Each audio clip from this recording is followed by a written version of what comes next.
When you watch YouTube TV on your computer or from your laptop, you want to go to your bottom right of your screen, and then you want to click on this CC logo with a white square on it one time to turn on or turn off the caption.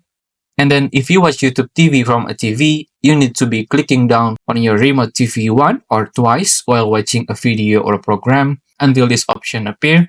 And underneath the playback bar, you'll see an icon with a CC on it. You want to scroll to the left or to the right and select this one.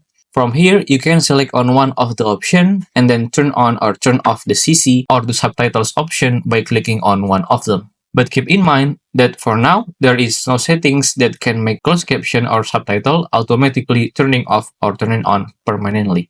So unfortunately, you need to do it on every video or program that you watch. And if there are any other update about this, I will inform you at the first place. And that's how to turn off or turn on closed caption or subtitle on YouTube TV. If you find this video useful, please consider like and subscribe.